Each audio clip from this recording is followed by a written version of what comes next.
what you need is not necessarily what you want, right? And that's like a tough pill to swallow, That's a bar. I like that. right? It is what it is. Everyone wants whatever they want, but that doesn't mean that's necessarily for you or right for you. Yeah. So that's why we rely on those data points Right. that we were talking about throughout this entire endeavor, and history repeats itself. Right. For sure. It does not predict what's going to happen in the future. No, just gives you like a History repeats baseline. itself. It's a baseline, and the biggest advice I usually give people is there's always a train, right? And if you miss this train, there'll be another train. Yeah, for sure. There's always going to be opportunities. Maybe it's not opportunities that you necessarily see right then and at the moment, but there's always an opportunity. Always. That's never going to change. And you can get more of those opportunities when you're open-minded. Yes. When you're narrow-minded, you're looking for that, you're fixated on that one thing. Correct. You miss all the opportunities passing by. Correct. Happens all the time. What do they say? It's like, I wish someone tells me the good times before I leave them. Yeah. Or you hear the saying like, "Oh, my crystal ball is not working today." It's Yeah, like, I come don't on, know cut what it out. that means. No idea. But emotions, spirituality, I had a feeling. No, you didn't. Yeah. Just keep that out. That's going to be dangerous. And that whole hindsight, is dangerous in a way because it could paralyze you from making future choices. Correct. Because it's compounding. Yep. Right. And Like I missed this opportunity back when I was 25. I the missed it when I was opportunity 45. costs, you lose out on the time of doing it. And then some people like to chase. Right. And then they double down, triple down, quadruple down, and now you're just compounding said loss. When I first got into the industry, this was 2 decades ago. My mentor at the time, he told me, like, you taking off of work to wash your car has to be the craziest thing ever. At the time I was 17, I didn't know what the hell he meant by that.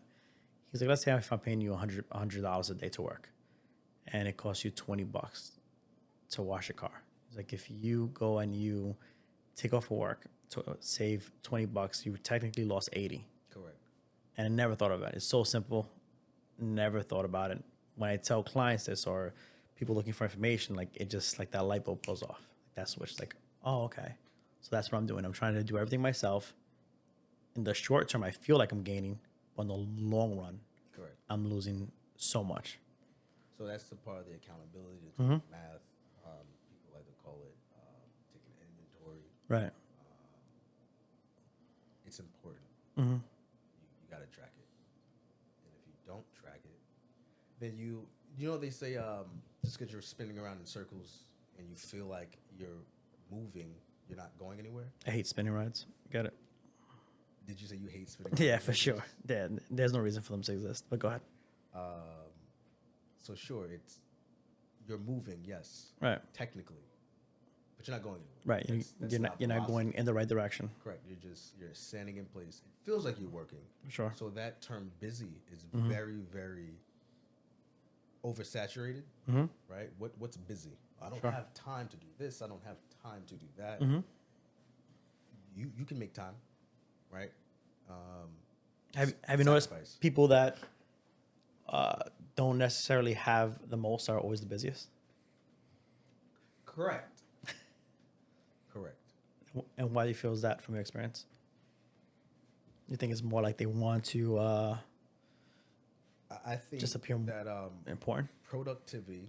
So that light of feeling in right, maybe on like a social media standpoint. Right. But I think us as humans, we are meant to do things like Neanderthals, hunters and gatherers. Sure. Right. Cavemen. I'm gonna go and knock out a mammoth and get some lunch. Right. We're meant to do things. When you feel stagnant, that's not human. Right. Right. Because we're by nature forward thinking. Of course. Right. We're always thinking. We have a subconscious. So for individuals that are filling up their calendars with doing less than productive things, it gives them a good sense of activity. Right. But just like money, all money isn't good money. All activity Definitely. is not good activity. Sure. So when you're being concise about your movement, you're being calculated, you won't feel as active as the next person. So we could be both running at 60 miles an hour, but if you're 60 miles an hour up a hill, right, 60 miles an hour down the hill, totally different. Our distance is going to be different. By far. What we feel is going to be different. And that is a reality for a lot of people. Right. Because we want to fill in the blank spots. Of course. It's just what we do. White noise when it comes to like resumes. Right, for sure. There's a lot of fluff in there. Right, I want to add a dot. Of course. You know, like a lot of fluff. Okay. Yeah. Sometimes it's peace. Sure. And it's calmness in those gaps. Mm-hmm. You don't necessarily have to fill it. You can just think. Right. So for people that are what's called busybodies, if you took that 30 minutes to think about what you could do for the next hour, it would be more advantageous than you filling up that 30 minutes by finding something to do. Right. Right. Find some time to think. Find some time to decompress. Find some time to ask, why am I doing this? Why do I feel this way? Why do I feel anxious? We have especially with millennials and Gen Z, as they like to call us, we have an unforgiving notion that we're in competition with someone else. I think that's a lot to do with social media and the internet, right? Of course it is. That's easy. You know, if I see you online and you're living this lifestyle, I'm like, why is he living that? I know Jonathan from high school, and you know he's way further ahead than me. He's living this. He's driving this kind of car. Correct. Has a and house, even right? If you see other people, oh yeah, for sure. Right? So yeah. those people could be like 40 years old. Yeah, for sure. 20 years old. Like you're not in the same level. No, yeah. Same plane. You don't Just a know whole different what they have spectrum, going yeah. on in the background. You don't even know if I don't know if it's real. Real. Which most of it's not. A lot of it is fluff. We like to use fluff. Sorry for the jargon. Fluff is inauthentic. For sure. It's like packing.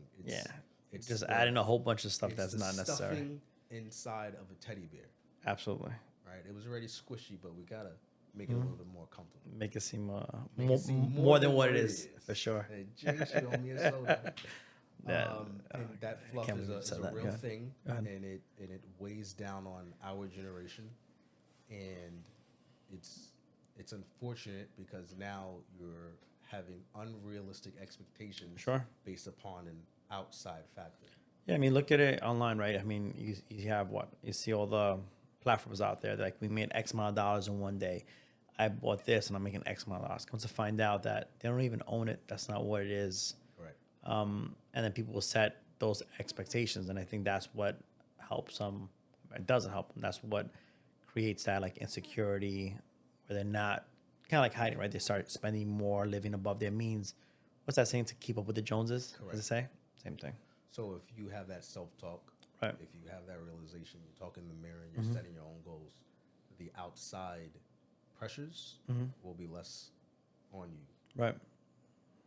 If you figure out your why, the outside pressures would no longer matter because you're not being influenced by someone else's why.